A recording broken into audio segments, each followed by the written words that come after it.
In today's video, we're going to talk about how language can have a very dramatic effect on a person's health, recovery, pain, and function. I'm going to discuss one of my favorite simple articles about Nocebic language and the power of language on a person's wellness.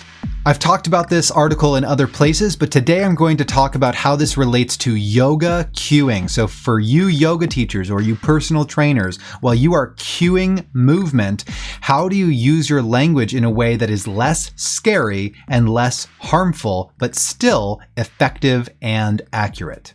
Let's find out in today's episode.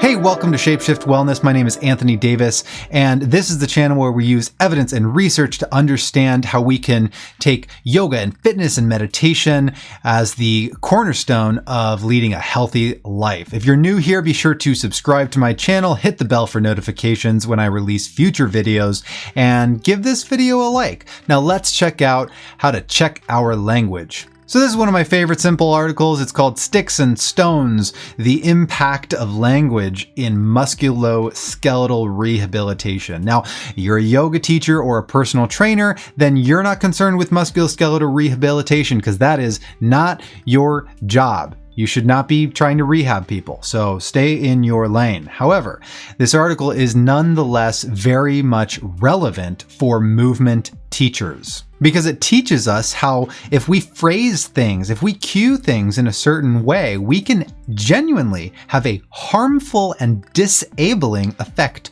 on a person. Whereas if we use language in another way, we can have the opposite effect. We can have an uplifting and encouraging effect on a person's health. So right off the bat, we have one of my favorite quotes here. It's very simple and to the point. The words we choose can either contain the capacity to heal or have the potential to cause devastating and lasting harm. Looking over this article again, I'm noticing how many amazing quotes there are, so I'm going to read a few of them in a row. We are only ever one click away from either confirming our darkest fears or igniting a previously unconsidered concern. Psychological factors are more effective predictors of pain and disability levels than are pathoanatomical factors, meaning our psychology and our emotions are more effective at predicting whether we're going to have pain and be disabled than if we actually have physical stuff, quote unquote, wrong with us. Musculoskeletal practice can, and let's just substitute that word for movement practice. Movement practice can be a minefield of threatening words and ambiguous information. And we don't often think that the words that we're using to teach yoga especially can be threatening, but I will show you, and please stick around to the end of this video. This is very important, and I will give you tangible examples. I will give you some examples of common things that we say in yoga classes, and then I'll give you alternatives so that you can say better things. And of course, we likely remain unaware of the potential harm that our words may cause. That's the point of this video. Don't be unaware of the harm that your words are causing. I've been guilty of this especially because I come from a very anatomical background, and by talking about anatomy so heavily, I certainly have caused unwitting harm to my students in the past. And for that, I apologize, and I want to acknowledge that learning and growing and being a teacher, part of being a teacher is always challenging your previously held beliefs and always trying to be better today than you were yesterday. So here we have an example of how a simple term like a degenerative disc, that's a very common and plain medical type language for a medical condition. And this word that is simple and common to a person who's heard it over and over can be really catastrophic to a patient. Degenerating, my spine is degenerating. That sounds horrible. However, degeneration in the spine is actually quite similar to, wrinkles on your face. It's a normal part of aging that is not necessarily problematic at all for most people. Now, more importantly and more to the point is if you are a movement teacher, if you are a yoga or a personal trainer, a yoga teacher or a personal trainer or other movement professional, you are not in a position to be talking about degenerative disc disease or herniated disc, bulging discs, or any of those types of things, rotator cuff tears or impingement syndrome or femoral acetabular impingement. These are all things that you shouldn't be talking about at all because they're not in your scope, and frankly, you don't understand them enough in order to understand that some of them actually are not a big deal at all, while others are a big deal, and you don't know the difference. And so if you don't know the difference and you don't know what really is a big deal and what isn't, then you really shouldn't be talking about it at all, and you should allow that person's doctor to discuss those issues with them. So save the talk about medical stuff just don't talk about it at all. As a future doctor, I have to be more careful because these are terms that I will have to use to talk to patients, because these are going to be conditions that they do technically have. So I'm going to have to discuss these issues. If you're a yoga teacher or a personal trainer, you're very lucky because you don't even have to talk about this. So the solution for you is very simple. Just don't even talk about medical conditions. It's not your place. There is an outdated belief that the spine is fragile and vulnerable and irreparable, and that is just not true. Again, I'll remind you, as a movement teacher, it's not necessarily your place to talk about this kind of stuff, but it's important for you to know that you don't have to make every little thing a big deal. And especially, please, please, please, please don't be talking about how alignment in a yoga pose is going to then cause some terrible injury in their spine years down the road. I personally have been guilty of making these claims, and the more I read research, the more I realize that those claims were unfounded speculation. I was guessing. I was guessing based on alignment dogma that I was taught by many, many people at many times, and I even had many legitimate theories based on anatomical principles. However, interestingly, in the research, the things that we think are going to cause pathology, cause injury in the future, don't always cause injury, and it often surprises us. So please stay away from the fear-mongering and doomsday predictions for a person's health. So that's a lot of what you shouldn't do. Let's talk about something positive. Let's talk about what you should do. Actually, that's what I want to talk about, is right here. There's a focus on what someone can do or what they will be able to do if they have some help, rather than on what they cannot do. So I'm trying to apply that to actually making this video here. So I want to tell you now what can you do? What can you do with a little bit of help and a little bit of effort and a little bit of reflection on your own practice and your own teaching. So it's not necessarily that we completely avoid the idea that some things, are harmful. Sometimes a person does have a disease or a condition or an injury or something significant.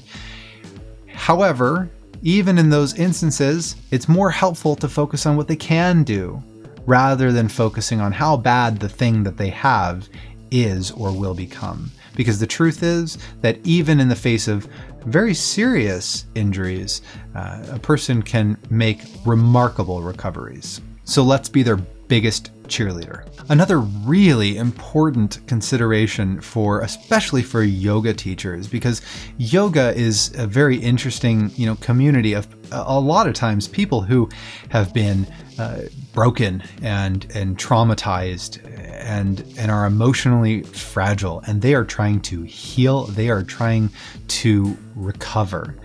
And if we have people who are vulnerable and we're accidentally or otherwise, we're taking advantage of that by scaring them and being an authority figure to them, well, there's a lot wrong with that. So let's think about this. This quote is really nice. When we are physically and emotionally low, we not only hurt more easily, we also seek information that supports our vulnerabilities. So health professionals, and yoga teachers and personal trainers are part of the team of healthcare. You're not healthcare, professionals. You're not in the sense of having a license, and you're not there to diagnose anybody or treat anybody. But you're part of the continuum of care for a person's health. So you should be in a supportive role. And if a person comes in and they are emotionally low, we need to be very sensitive to that state and not confirm their vulnerabilities. So don't be telling them that they have trauma stored here or there, or that they're broken, or any of those things. Don't feed into that. And then lastly, they have a really nice table here. This is much more useful for healthcare professionals because, or providers, I should say, because we're using a lot of these terms more often. Things like, we're going to deliver test results. And if the test results are negative, that's a good thing. But the word negative, well, if they don't know, it sounds negative. So you can just instead say everything appears normal, right? So these are simple things, but I don't think they really apply necessarily to yoga. So I'm going to make you a custom list. So here we go. So one of the things that we talk about in yoga a lot is asymmetry or alignment. The simple version is, and I struggle with this because biomechanically there are sometimes good reasons to make suggestions for a person to change their alignment. There are legitimate reasons. And I know right now there's a whole onslaught of yoga teachers that they read a little bit of this pain science literature and then they get obsessed with never ever talking about biomechanics. Like all of a sudden biomechanics doesn't matter at all. That's not true. And that's a ridiculous reaction. Okay, so biomechanics still matters. However, can we deliver that information in a more thoughtful way? So instead of saying like, "Oh my God, your posture is terrible," or "Oh my, whoa, don't round your back like that. You're gonna hurt yourself," or "Oh man, if you have your knee caving in, you're gonna blow out your knee." Forget all that. Instead, if you see somebody's alignment and you think you have a good reason to change it, then approach them by simply asking them. Say, "Hey, how would it feel to push your knee out like this? Does that feel strong to you?" And if they like it, if it feels good, then cool. Why don't you try that for a little while and tell me how it feels in a couple weeks? Right? It's fine. You've changed the thing and you did it without scaring them. What about geometrical terms? Well, the body is not geometrical. So if you say things like, let's square the hips to the front of the room in Warrior 1. Well, first of all, not only have you missed the boat anatomically, because in Warrior 1 it's impossible to square the hips to the front of the room. I'll make a video on that, don't worry. But also it's not productive and it's not necessary, and it sets up an arbitrary standard for which all the students now in the room can compare themselves to Becky, who's hypermobile and can follow all of your cues easily, and then everybody else feels bad about themselves because they can't do it. So if you want to give a better cue, maybe you just say, draw the back hip forward, or forget about that entirely, because in the case of Warrior 1, maybe forget about the hips. Just let the hips be where the hips are going to be. Make it more of a spinal twist and say, turn the shoulders towards the front of the room. And that's a simpler thing. Instead of passive language in most yoga classes, instead of saying something like melt into the floor, which is a giving up, in my opinion, I would rather enable somebody to feel empowered and in control. So instead of melting into the floor, like you have no control, lower to the floor, or relax into the floor, or feel supported by the floor, right? So these are ways of feeling relaxed, of sort of passive cueing. However, they give the person the onus of performing the activity and having control. If there is a legitimate biomechanical concern of space in a joint, you don't have to necessarily talk about that, right? So although you could avoid saying something like, when you're reaching over your head, externally rotate the arm so that you don't pinch the subacromial space. Well, that's a true fact. But then people are going to get obsessed about pinching things. And if they feel a little pinch, then they're going to freak out about it. So instead, you can say Create space in the shoulder by rotating your arm in this fashion. Or even better yet is don't even talk about the joint at all and use an external cue, which I'll talk about in another video. Now for the really, really important and sensitive stuff is yoga very disgustingly is becoming more and more widespread known for the abuse by many, well, essentially cult leaders. And the leaders of many of these lineages, so to speak, you know, Patabi Joyce, for example, the Shambhala leader, I forget his first, the Rinpoche. Anyway, many of these prominent leaders in spiritual and yoga communities are coming out as sexual predators.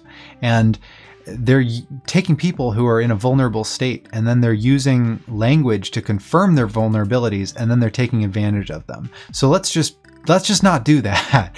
I mean, that should be obvious, right? But let's take it a step further, and let's not maybe be telling people to surrender their power, right? In a yoga class, surrender. I've heard this so many times in yoga classes. Teachers are telling people to surrender to to gravity. Why do you need to surrender to gravity? Why don't you just lower your heart? Like there's so many other ways of saying this without using words that are so heavily associated with despicable people and despicable acts. We can choose better words. Along those lines, this one should be an obvious one, but for example, if we have to take a wide-legged stance for like a wide-legged forward fold, for goodness sakes, don't tell people to spread their legs. Come on, step your feet wide. That's pretty simple and straightforward, right? Take your heels apart. There are alternatives. And lastly, and this is another, I just can't believe the things that I hear in yoga classes sometimes, when yoga teachers are telling students that they have trauma in their hip joint or knee joint or would name a joint, right?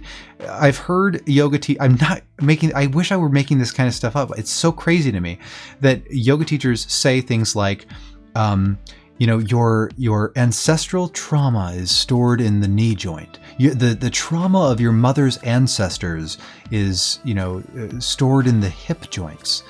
And that's why when we do hip opening, you might cry thinking about your mother's ancestors, or some child abuse, some abuse that you had as a child as a result of, a family member or something. What? Are you kidding me? Gosh, if I wasn't holding my profanity because I'm making a YouTube video right now and I'm trying to be somewhat professional, this would be getting ridiculous right now. I can't believe it. If I need to explain this to you, then please quit teaching. Please just quit teaching.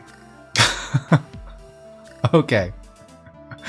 So that took a downward spiral there at the end, and I don't apologize. It's important to talk about. It is really important to have open conversations about how very, very seriously our language can impact other people, and especially in yoga communities where people are coming to us in a vulnerable state, and we need to be extra careful and extra sensitive to their needs so that we are there for them.